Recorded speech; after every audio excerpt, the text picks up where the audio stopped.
Bonjour et bienvenue dans cette vidéo, c'est Laurent de Vivre en Bourse et aujourd'hui je vais te parler d'un concept qui est hyper simple mais vraiment ultra puissant pour investir. C'est le momentum. Donc l'idée, elle peut paraître trop belle pour être vraie et pourtant ça marche depuis des décennies. On va voir ça ensemble, ce que c'est, pourquoi ça fonctionne et comment tu peux l'utiliser toi-même, même si tu débutes. Donc c'est quoi le momentum? Le momentum, c'est une stratégie qui part d'un constat très simple. Ce qui monte, c'est ce qui a tendance à continuer de monter. Donc en d'autres termes, les actions ou les actifs qui ont bien performé récemment, c'est souvent ceux qui ont le plus de chances de continuer à bien performer dans les mois qui suivent.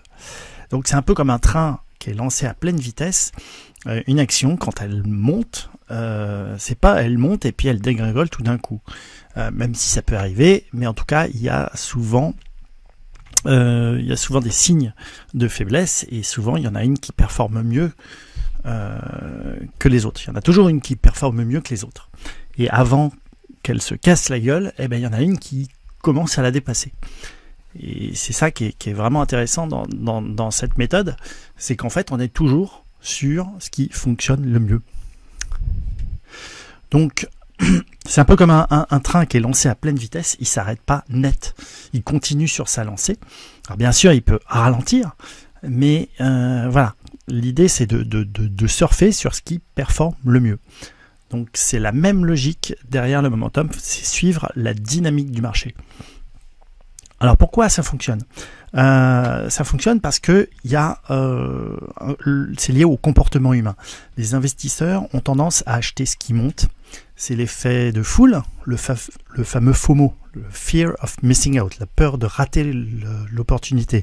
Il y a aussi le fait que quand vous avez des fonds d'investissement qui investissent dans des actifs, et vous avez par exemple à un moment donné, il y a Hermès qui était super performant, les clients vont trouver ça bizarre.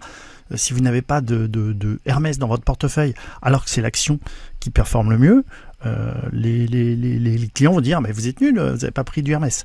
Donc quand il y a une action qui performe énormément, les fonds d'investissement sont obligés d'investir dedans. Donc c'est une des causes aussi du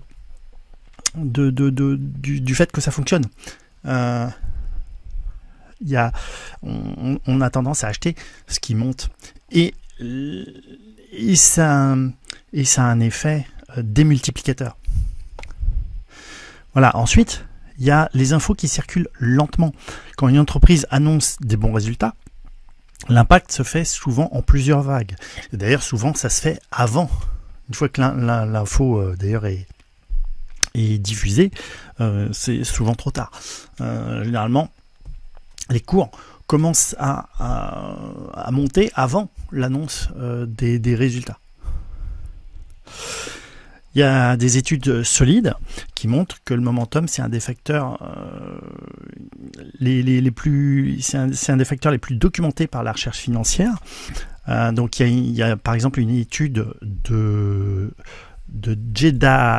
Jegadish, j'écorte son nom, mais il y a une étude hyper célèbre de Jegadish et Titman dans les années 90 qui a montré que les actions qui avaient le mieux performé dans les 6 à 12 derniers mois continuaient à surperformer. Et si vous faites des backtests, moi c'est ce que j'ai fait d'ailleurs, il y a des backtests qui font, c'est impressionnant la performance qu'on fait en appliquant cette stratégie. Là, je vous parle de performances à 2 chiffres, voire mais de beaux chiffres. On ne parle pas de 20%, on est largement supérieur. Donc en le prenant sur certaines actions, c'est vraiment impressionnant. Donc comment est-ce qu'on l'utilise le momentum? Donc le plus simple, c'est de classer les actions ou les ETF ou les cryptos selon les performances sur les derniers mois. Par exemple sur 3, 6 mois, 12 mois. Et donc si on investit uniquement dans celles qui sont en tête du classement, eh ben voilà, on profite de la stratégie. L'idée c'est voilà, on regarde celles qui ont fait la meilleure performance. Quand j'entends performance, c'est vous regardez le prix d'il y a 3 mois, le prix d'il y a 6 mois, le prix d'il y a 1 an. Choisissez votre horizon de temps. Après, il y a un horizon de temps idéal, on en parlera un petit peu tout à l'heure, mais il y a un horizon idéal qui est autre chose que 3 mois, 6 mois ou 12 mois. C'est un mixte de plusieurs temporalités. Et donc on investit sur celles qui sont en tête. Et donc quand une action quitte la première place, ça ne veut pas dire qu'elle s'effondre, ça veut juste dire qu'on a un actif qui fait mieux et qui vaut mieux déplacer son argent dessus. Par exemple, il y a Tesla qui était longtemps dans le top des grosses capitalisations. Et puis il y a Xiaomi qui est passé devant au mois de janvier. Donc si on regarde sur le graphique, je vais montrer le graphique de Tesla.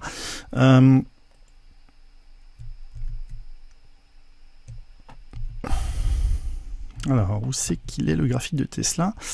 Hop, voilà, hop. Alors, Tesla.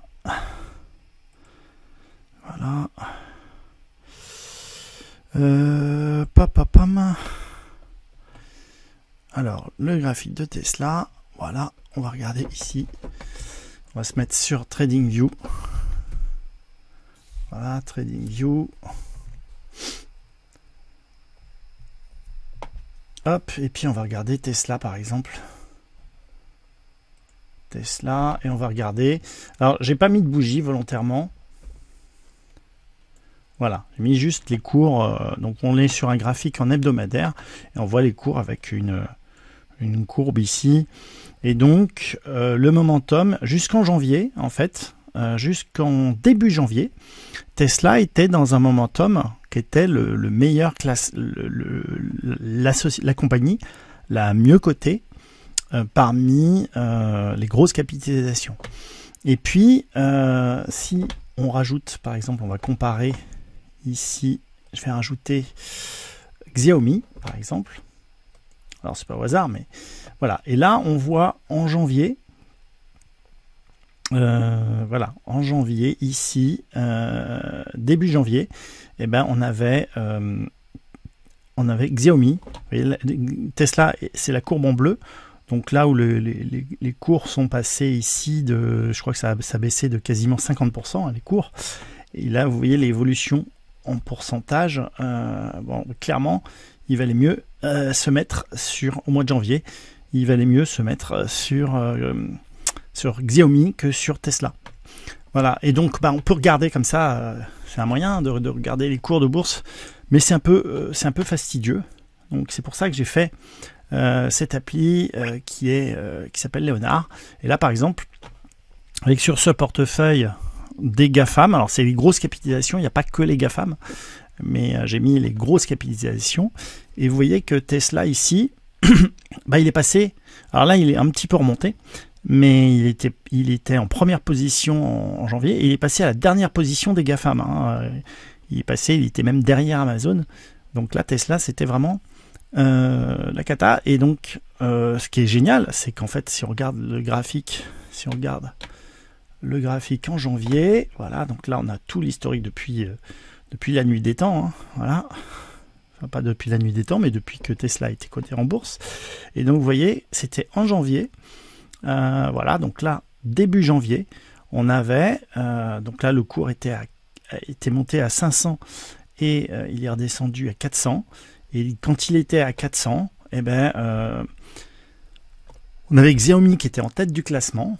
Et donc là, bah, on arbitrait, on disait bah non, bah, je vends mes actions Tesla et puis j'achète Xiaomi à la place. Donc là, on est sorti ici, pas au plus haut, hein, on est sorti à 400.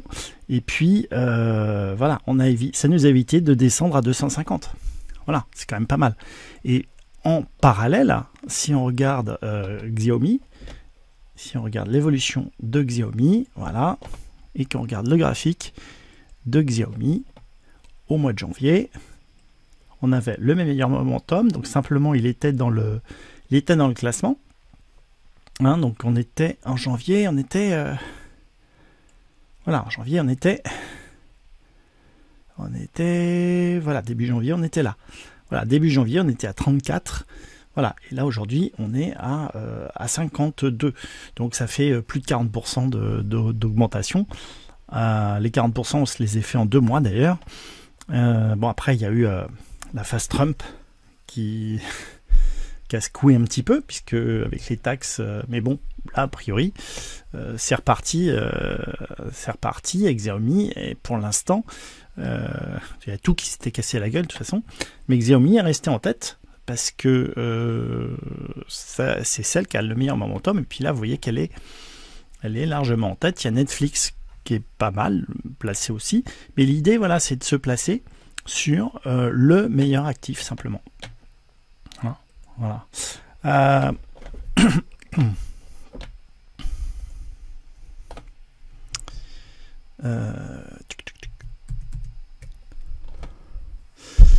Voilà, donc ça c'est un petit exemple que je vous avais préparé.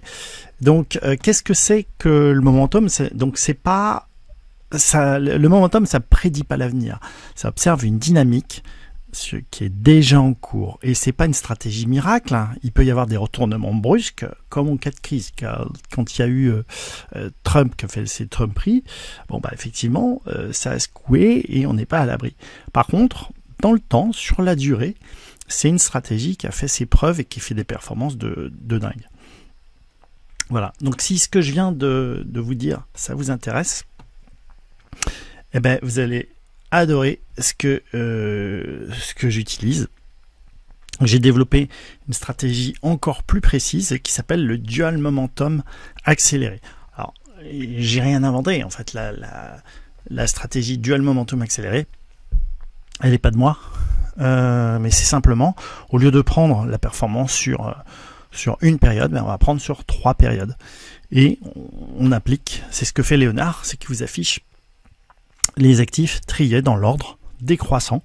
Donc on se concentre uniquement sur le meilleur actif, et puis une fois par mois, ça sert à rien de le faire toutes les heures ou tous les jours. Une fois par mois, on regarde qui c'est qui est en tête, on prend celui qui est en tête, voilà. Donc on peut l'utiliser, et c'est pour ça que j'ai fait, c'est pour ça que vous avez dans Léonard, vous avez différents tableaux, hein, vous avez des tableaux avec les cryptos. Donc si vous voulez investir sur une crypto en ce moment, bah, il faut plutôt privilégier le XRP. Si vous voulez investir, si vous avez un PEA par exemple, bah, vous allez acheter cet ETF là. Voilà, et puis bah, tant qu'il est en tête, là par exemple le DAX, ça fait plusieurs mois qu'il est en tête, hein, et là bah, vous achetez le DAX, et puis bah, vous faites rien tant que c'est celui qui est en tête. Pourquoi le changer? Après, vous avez la possibilité, en fonction de votre portefeuille, de prendre aussi d'autres portefeuilles, de dire bah voilà, je vais prendre aussi la première des sociétés qui distribuent des aristocrates de dividendes. Donc en ce moment, par exemple, Dassault Aviation, c'est ce qui performe bien. Donc c'est quoi les aristocrates des dividendes? C'est des sociétés qui versent des dividendes de plus en plus gros chaque année, et de manière croissante.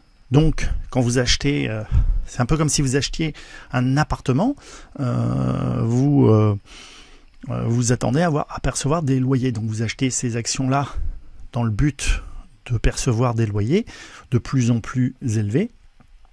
Et donc en fait ce sont des sociétés qui ont l'avantage d'être solides. L'idée, c'est pas forcément de les acheter pour toucher les dividendes. C'est pas forcément avantageux des actions à dividendes, en tout cas pour cette stratégie là, mais voilà, l'idée c'est ici on a un portefeuille d'actions solides. On a aussi un portefeuille d'actions technologiques, où là on peut faire des performances de malade. Vous voyez qu'on a Silex Holding qui a un momentum de dingue, on a fait x10, et puis il y en a d'autres, si vous voulez investir par exemple dans des entreprises éthiques. Voilà, en ce moment il y a SAP qui est en tête dans le classement. Pour le compte titre ordinaire, si vous avez un compte titre ordinaire et pas un PEA, et que vous voulez investir dans des ETF voilà, vous pouvez investir dans cet ETF là en premier, le VanEck Défense, etc., etc. Donc l'idée, c'est vous choisissez le ou les portefeuilles que vous avez envie de suivre. Hein, il y a aussi les sociétés à dividendes de sociétés françaises. Donc on retrouve bien évidemment Dassault Aviation, hein, qui est en tête, qui est aussi dans les entreprises des aristocrates de dividendes.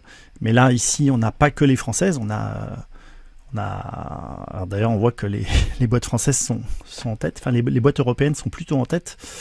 D'ailleurs, on le voit, hein, dans les indices, hein, on voit que les indices européens sont eux qui sont en tête clairement. Les Nasdaq et S&P 500, vous voyez, qui sont à la traîne. Voilà, là ici, on a les matières premières, hein, ça c'est les matières premières ici. Tac. Voilà. Vous avez les crypto alternatives. Donc, si vous voulez investir dans les crypto alternatives, en ce moment, c'est plutôt le XLM. Les experts trio. Donc, ça, c'est une liste de sociétés qui sont recommandées par des lettres boursières. Donc, on trouve Palantir qui marche très très bien. Voilà, et l'idée dans ces lettres boursières, c'est que souvent, il y a des bonnes opportunités. Par contre, ils vous vendent du rêve, et si vous achetez toutes les entreprises des lettres, vous allez vous retrouver avec énormément de lignes à gérer. C'est ingérable. Et l'idée, si on prend par exemple une action comme Dell, qui est une action qui est recommandée en ce moment, voilà, il y a une action qui est recommandée dans des lettres boursières, qui est Dell, parce qu'ils promettent la lune sur cette entreprise, et donc ça fait un moment qu'ils la recommandent, vous voyez. Et là, moi, je regarde, en fait, le momentum, il est dégueulasse, les prix sont sous les moyennes mobiles, donc on peut regarder les graphiques, mais on n'est pas obligé. Là, on a juste à se concentrer sur Dell. Voilà, il a un momentum de moins 0,7. Donc, est-ce qu'il ne vaut pas mieux investir dans une entreprise qui a un meilleur momentum, une entreprise qui performe mieux? Si vous voulez battre le marché, si vous voulez battre les indices, cherchez des actions qui font... Là, le DAX, par exemple, il fait 13%. Il a un momentum de 13%. Concentrez-vous sur des entreprises qui font plus que 13. Et vous pourrez battre l'indice. Voilà, en prenant du Dassault Aviation. Voilà, Dassault Aviation, il est apparu au niveau du momentum. Il est apparu, je crois que c'est au mois de janvier, je crois. Voilà, au mois de janvier. Voilà, janvier 2025. Donc il est apparu juste avant la hausse, en fait. Juste avant l'explosion ici. Voilà, il est apparu ici. Donc là, il y a eu... Hop. Voilà. Le momentum Dassault Aviation était en tête ici. Et après, ça a explosé. Alors là, on a eu la petite tromperie qui a fait peur. Mais vous voyez, on a le trait ici qui nous indique que tant que le cours est au-dessus de ce trait, on peut conserver. Et vous voyez qu'il fallait juste pas stresser sur Dassault Aviation. De toute façon, l'Europe veut se réarmer. Donc pour ça, Dassault Aviation est plutôt pas mal. D'ailleurs, je vous ai fait une liste aussi dans